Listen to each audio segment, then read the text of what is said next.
सुनहरी जलती हुई आग क्याओर के नाजुक शरीर को जला रही थी। ऐसा लग रहा था जैसे उसके अंदर की आखिरी सांस भी अब खत्म हो गई हो। झुओ फैन चिंता में उसे देख रहा था। ड्रैगन एंसेस्टर ने उसे समझाया, आग जिंदगी का स्रोत होती है, चाहे वो मेरी तेज जलने वाली डेसिमेटिंग गोल्डन फ्लेम हो या फिर कुनपेंग की मृदु केओस फ्लेम। मृदु आग से एल्केमी और आत्मा का काम होता है और तेज आग से हथियारों और शरीर को तपाया जाता है। इस सुनहरी आग को उसके शरीर में भेजना ना सिर्फ उसके शरीर को नया बनाएगा बल्कि उसका मन और भी ज्यादा खुल जाएगा और सेक्रेड बीस्ट बनने की राह पर ले जाएगा। झुओ फैन ने पूछा, और ज्यादा खुलेगा? ड्रैगन एंसेस्टर बोला, बिल्कुल। आग जिंदगी और ज्ञान का स्रोत होती है। कुनपेंग की नीली आग ने उसके मन को पहली बार खोला था, जिससे वो बोल पाई, कल्टीवेट कर पाई और एक साधारण स्पिरिचुअल बीस्ट की हदों को पार कर पाई। अब मेरी सुनहरी आग उसे अगले स्तर तक ले जाएगी, ऐसा शरीर देगी जो सेक्रेड बीस्ट जैसा रूप बदल सके जैसे एक असली सेक्रेड बीस्ट करता है। झुओ फैन थोड़ा हिल गया, तो इसका मतलब क्या हर स्पिरिचुअल बीस्ट सेक्रेड बीस्ट बन सकता है? ड्रैगन एंसेस्टर हंसा, अरे नहीं, अगर ऐसा होता तो दुनिया में तबाही मच जाती। याद रखना, एक्सपर्ट्स की संख्या बहुत सीमित होती है। उसने क्याओर की तरफ देखा, तुम्हारी बेटी खास है क्योंकि वो हमारी तरह है, इस दुनिया की सबसे ताकतवर शक्ति से पैदा हुई है। उसके अंदर बरसर्क पर्पल लाइटनिंग है, इसलिए हमारी दोनों फ्लेम्स उसके शरीर से मेल खा रही हैं, जो उसके मन और आत्मा को और ज्यादा विकसित करेंगी। अगर वो कोई आम स्पिरिचुअल बीस्ट होती तो एक ही फ्लेम सह पाती, लेकिन दोनों आगों से उसके अंदर टकराव होता और वो फट जाती।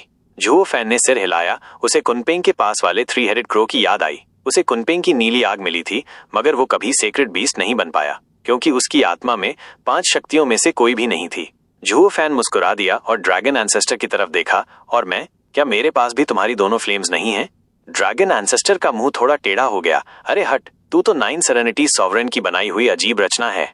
असल में वो दिल ही दिल में जल रहा था। भला कौन नहीं चाहेगा कि उसके अंदर सेक्रेड बीस्ट्स की 4 शक्तियां हों और वो उन्हें मिलाकर कोई अनसुनी शक्ति बना ले। वो भी मानता था कि झुओ फैन का शरीर बहुत खास है। झुओ फैन की मुस्कान में घमंड था। हर चीज एक दूसरे से जुड़ी हुई है, यही डीमन ट्रांसफॉर्मेशन आर्ट का मूल मंत्र है। हर चीज को अपने लिए बदला जा सकता है। ये कला सच में कुछ ज्यादा ही खास थी। सेक्रेड बीस्ट्स अगर इंसानों की कल्टीवेशन तकनीकें सीख पाते तो कब का चुरा लेते। कुनपेंग तो खासकर अगर उसे पता चल जाता कि डीमन ट्रांसफॉर्मेशन आर्ट से सेक्रेड बीस्ट की शक्तियां मिलाई जा सकती हैं, तो वहीं उस पल कुछ कर बैठता। झुओ फैन चौंक कर जागा और देखा कि क्याओर के चारों ओर नीली फ्लेम थी, ऊपर से सुनहरी फ्लेम भी जल रही थी। नीली और सुनहरी फ्लेम एक साथ मिलकर एक भयंकर बवंडर बन गई, जिसने क्याओर को हवा में उठा लिया। झुओ फैन चकित रह गया, जबकि ड्रैगन एंसेस्टर एकदम शांत था। बूम! एक जोरदार धमाका हुआ और फिर पर्पल लाइटनिंग फूट पड़ी, जिसने आग के बवंडर को मिटा दिया।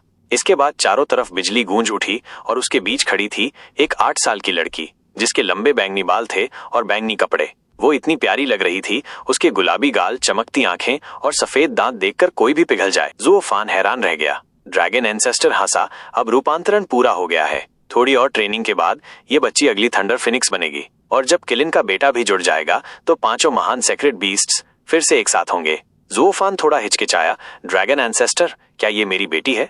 बिल्कुल पिता। झुओ फैन आंखें फाड़कर देख रहा था। वो लड़की धीरे धीरे नीचे उतरी। पर्पल लाइटनिंग उसके चारों ओर घूम रही थी। वो खिलखिलाते चेहरे से झुओ फैन की तरफ भागी और उसकी गोद में कूद पड़ी। पापा, मैं आपकी ही तो बेटी हूँ, आप मुझे पहचान नहीं पा रहे? झुओ फैन का चेहरा अजीब सा हो गया। नहीं। उसे गले लगाते हुए उसने लड़की की आंखों में वही पुराना एहसास देखा और मन अंदर से हिल गया। उसने कहा, अगर मेरी मर्जी होती तो थंडर स्काई लार्क ही अच्छा होता। क्याओर ने पूछा, क्यों? अब जब मैंने इंसानी रूप ले लिया है तो मैं सच में आपकी बेटी बन गई हूँ? झुओ फैन गंभीर हो गया। तुम अब सेक्रेड बीस्ट बन गई हो और थंडर फिनिक्स की जिम्मेदारी भी ले ली है। अब हेवनली सॉवरेन तुम्हारा निशाना बना सकता है और तब तुम मारी भी जा सकती हो। क्याओर ने बड़ी बड़ी आंखें झपकाई। वो कौन है? अगर आप नहीं चाहते थे कि मैं बदलूं तो आपने मुझे क्यों बदलने दिया? झुओ फैन ने गहरी सांस ली और ड्रैगन एंसेस्टर की तरफ देखा।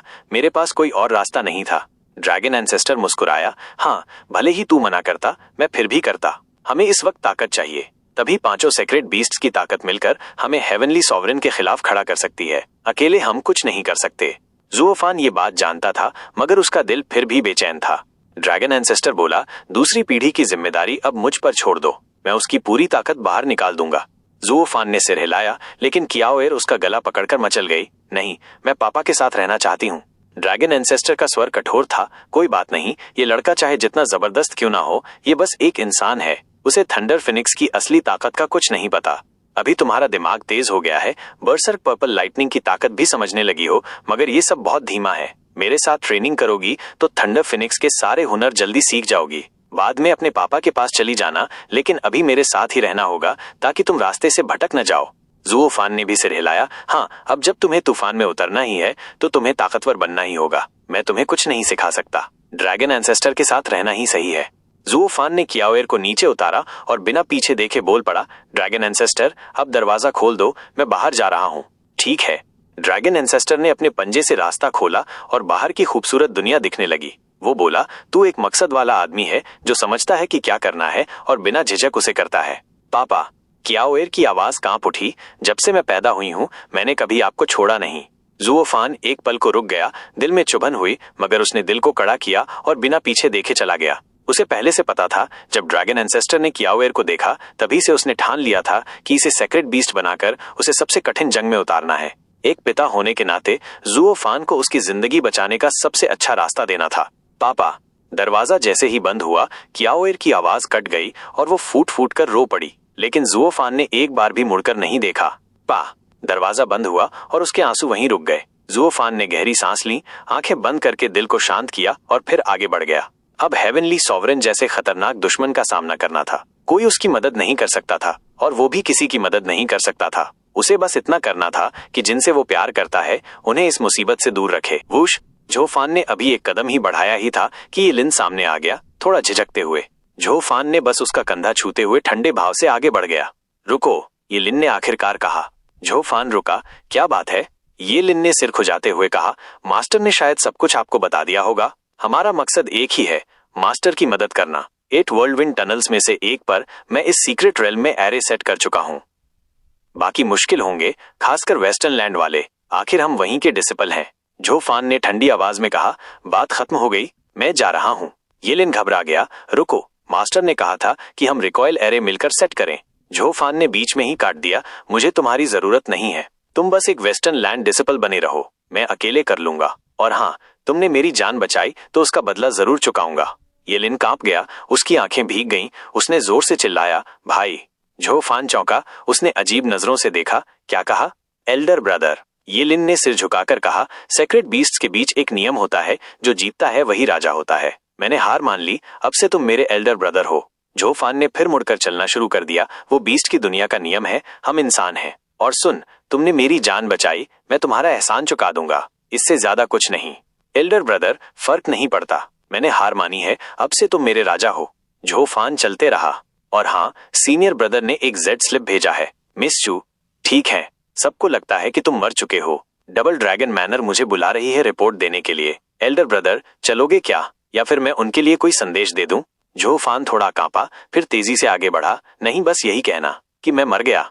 आओ आओ, फर खरीदो, सबसे बढ़िया 4th लेवल स्पिरिचुअल बीस्ट के फर यहाँ मिलेंगे। लोहे चाहिए, ब्लैक आयरन चाहिए, सबसे तेज स्पिरिचुअल हथियार बनाने के लिए जो चाहिए वो सब कुछ यहाँ मिलेगा। इधर आओ, जड़ी बूटियां लो, कमाल की 3rd ग्रेड की औषधियां यहीं मिलेंगी। पूरा बाजार दुकानदारों की आवाजों से गूंज रहा था। लोग आते जाते, मोल भाव करते, झगड़ते, एक दूसरे से आगे निकलने की होड़ में लगे थे। हर कोई मुनाफा कमाने में जुटा था। इन्हीं लोगों की भीड़ के बीच एक अकेला आदमी बड़े आराम से निकल रहा था। उसके काले लबादे की किनारी हवा में उड़ रही थी। जब उसने सिर ऊपर उठाया तो उसका ठंडा और गंभीर चेहरा इस शोरगुल भरे माहौल से बिल्कुल अलग लग रहा था। चारों ओर नजर दौड़ाई तो सबकी नाक लंबी, आंखें बड़ी और चेहरा बिल्कुल अलग तरह का था, जैसा उसने तियानियों में कभी नहीं देखा था। जो फान ने फिर से सिर झुका लिया और चुपचाप भीड़ के बीच से निकलकर आगे बढ़ गया, क्योंकि इस क्वानरोंग एम्पायर की राजधानी में असल में वही पर आया था। बिल्कुल बिल्ली की तरह जो फान की परछाई भी नजर नहीं आई, जैसे कोई था ही नहीं। उसने गहरी सांस ली और यूं सड़क पर चल रहा था जैसे हवा में तैर रहा हो, बिना किसी आवाज के। अल्टीमेट क्लैरिटी सेक्ट से निकलने के बाद से ही जो फान जानता था कि अब वो खतरे में है और उसे अकेले ही आगे बढ़ना होगा। मगर सोचने के बाद भी उसका मन नहीं माना। वो सबको एक बार फिर देखना चाहता था, एल्डर युआन, लुओ क्लैन और हाँ, छोड़ो चिंगचेंग को। उसे डर था कि अगर उसने उसे देख लिया तो फिर कभी जा नहीं पाएगा। ये उसका एक चुपचाप अलविदा था। अब वो हेवनली सॉवरेन का सामना अकेले करने वाला था। अच्छा ही हुआ कि रास्ते में ड्रैगन एंसेस्टर के बनाए नक्शे में वर्ल्ड विंड टनल पड़ा। जब जा ही रहा है तो एक ड्राइंग एरे वहां छोड़ देना ठीक रहेगा। पर जो नक्शा ड्रैगन एंसेस्टर ने दिया था वो तो जैसे किसी बच्चे ने बना दिया हो। कोई भी उसे देखकर कह दे कि ये तो बस 8 जगहों के नाम जानता था, बाकी कुछ नहीं। बस एक मोटा मोटा अंदाजा था कि ये टनल किस जगह के आसपास है। इसलिए झुओ फैन ने सोचा, जब तक यहाँ हूँ कान खुले रखने में ही भलाई है। वो चलते चलते एक जगह रुक गया। उसके पास ही एक बहुत शोरगुल भरा ढाबा था, और अगर खबरें सुननी हो तो ऐसे ढाबे से बेहतर जगह और कहाँ। वर्ल्ड विंड टनल के पास अगर स्पिरिचुअल एनर्जी इकट्ठा हो रही हो तो कोई ना कोई अजीब बात तो जरूर होगी जिसे लोग पहचान लेंगे, और कोई ना कोई स्थानीय बंदा जरूर जानता होगा। झुओ फैन ने ऊपर देखा। वो ढाबा 8 पत्थरों से बना था, जिनमें से हर एक 3 मीटर बड़ा था। क्वानरोंग लोग कितने सीधे साधे हैं, उनकी संस्कृति में भी ये झलकता है। चाहे उनका दरवाजा हो या घर, कहीं कोई रॉयल्टी या भव्यता नजर नहीं आती। तियानियों की राजधानी का गेट भले छोटा था, लेकिन एकदम तराशा हुआ, सुंदर और कला का नमूना था। हर कोना सजा हुआ, हर जगह का इस्तेमाल सोच समझकर किया गया। लेकिन क्वानरोंग की राजधानी बस बड़ी दिखती थी। साइज तो बड़ा था, पर इमारतों में जो पत्थर लगे थे वो एक जैसे नहीं थे, जैसे जैसे तैसे जोड़ दिए गए हों।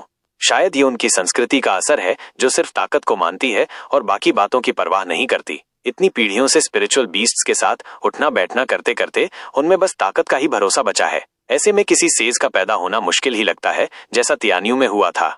पर यही कारण है कि क्वानरोंग एकजुट रहते हैं और तियानियों आपस में ही लड़ते रहते हैं, जिससे वो कमजोर पड़ते हैं। बस यही एक बात क्वानरोंग को तियानियों से ताकतवर बनाती है, चाहे बाकी में वो कितने भी पिछड़े क्यों न हो। स्वर्ग वाकई कमाल की चीज है, जो ऐसे उलझे हुए फर्क पैदा करता है, बाहर से कमजोर लेकिन असल में मजबूत। झुओ फैन मुस्कुराया और अंदर चला गया। वेटर ने उसे देखते ही हाथ हिलाया। क्या आप खाना खाएंगे या ठहरेंगे? एक शांत कमरा है, लेकिन थोड़ा महंगा पड़ेगा। झुओ फैन ने सिर हिलाया। नहीं, मैं बस हॉल में बैठ जाऊंगा। वेटर ने सिर झुकाकर देखा तो पाया कि उसके चेहरे पर लबादा था, चेहरा छुपा हुआ था। वो बोला, मेहमान, आप बाहर से आए लगते हैं। हाँ, तो आप कहाँ से? झुओ फैन ने उसकी तरफ तीखी नजर से देखा। क्यों, यहाँ बैठने के लिए अब अपनी पहचान भी बतानी पड़ेगी? नहीं, बात बस ये है कि अभी हाल ही में कुछ तनाव हुआ है, तो बाहर से आने वालों को रिपोर्ट करना जरूरी है। झुओ फैन ने उसकी बात को अनसुना कर दिया। उसे किसी लोअर 3 सेक्ट या किसी थर्ड रेट एम्पायर की सुरक्षा की फिक्र नहीं थी। ड्रैगन एंसेस्टर की गोल्डन फ्लेम से उसका शरीर नया बन गया था, और अब उसकी cultivation 8th layer radiant stage तक पहुंच गई थी। उसकी ताकत भी अब बस ये लिन जैसे ड्रैकोनिक रूप तक सीमित नहीं थी, उसमें डेसिमेटिंग गोल्डन फ्लेम के साथ साथ अपोकलिप्टिक थंडर फ्लेम आई की शक्ति भी थी। इसलिए उसे यहाँ आने में कोई डर नहीं था। बस ये था कि जब तक जरूरत ना हो, नाक नीचे ही रखे तो अच्छा। मैं तियानियों से हूँ, कोई दिक्कत? तियानियों से हो? वेटर चौंक गया और घृणा से देखने लगा। बाकी लोगों ने भी मुड़कर देखा, कुछ नाराज नजरों से। क्यों, तियानियों पसंद नहीं है क्या? झुओ फैन ने चारों ओर देखा। वेटर ने दांत पीसे और बोला, पसंद की बात छोड़ो, हम तो दुश्मन हैं। 8 साल पहले तियानियों ने हमारे सबसे उपजाऊ इलाके छीन लिए थे, हमें बेघर कर दिया और गरीबी में धकेल दिया। हमारे कई सैनिक उसी जंग में मारे गए। अब बताओ, क्या मैं अपनी नफरत भूल सकता हूँ? जंग में तो मरना तय है, या तुम मरोगे या हम। ये तो आम बात है, और वैसे भी हमला तो तुमने ही पहले किया था। जंग भी तियानियों की धरती पर हुई थी, हम तो बस अपना बचाव कर रहे थे, और आखिर में तुम हार गए। झुओ फैन ने अपनी नाक खुजाते हुए कहा, तुमने खुद हमला किया और फिर हार भी गए, अब हमारे पलटवार को भी गुनाह कह रहे हो? वेटर गुस्से में थरथर कांपने लगा। तुम क्या जानो, ये सब तियानियों की चाल थी। उन्होंने कहा कि हम उनके अंदरूनी झगड़े को सुलझाने में मदद करें, फिर हमें ही आक्रमणकारी घोषित कर दिया और हमारी जमीन भी छीन ली। तुम लोग तो सांप हो, धोखेबाज और लालची। बाकी लोगों ने भी सिर हिलाया, उनकी आंखें लाल हो गईं। अरे, इसमें तो बात भी बनती है। झुओ फैन ने कहा, हाँ, उस वक्त का एम्परर ही था जिसने क्वानरोंग को मदद के लिए बुलाया। मुझे नहीं लगा था कि इतनी गहरी बात एक वेटर तक पहुंच जाएगी। लगता है ये क्वानरोंग के एम्परर की राजनीति है, लेकिन बात तो यही है, और इसमें छुपाने जैसा कुछ नहीं। ये फैसला ऊपरी लोगों का था, आम लोग तो इससे सहमत नहीं थे।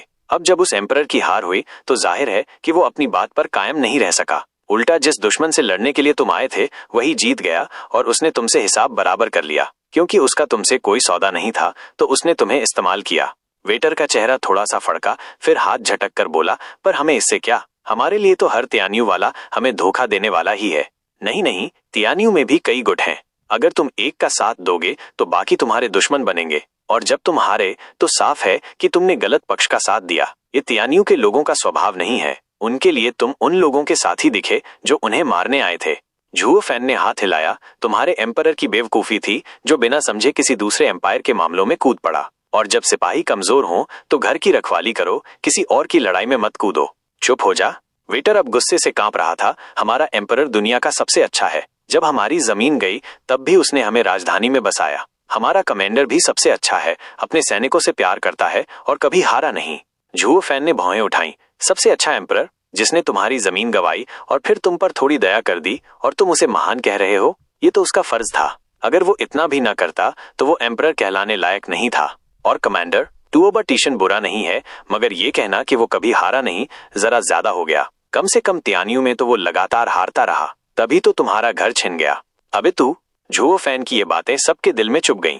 वेटर और बाकी लोग गुस्से से पागल हो गए। वेटर चीखा, तूने हमारे एम्परर और कमांडर की बेइज्जती की। तू जिंदा नहीं बच पाएगा तियानियों के आदमी, आज तेरा खात्मा होगा। सब खड़े हो गए और झुओ फैन की ओर झपटे। झुओ फैन ने बस जम्हाई ली, कुछ प्रोफाउंड हेवन वाले और बाकी बोन टेम्परिंग वाले लोग। तुम जैसे साधारण लोग रेडियंट स्टेज के 8th लेयर वाले को क्या कर लोगे? Radiant stage? सभी की आंखें फैल गईं। वो सब सन्न थे। हमने बिना सोचे समझे बहुत बड़ी गलती कर दी। तो गाइज, इसी के साथ आज का एपिसोड यहीं पर खत्म होता है। मिलते हैं अगली एपिसोड में।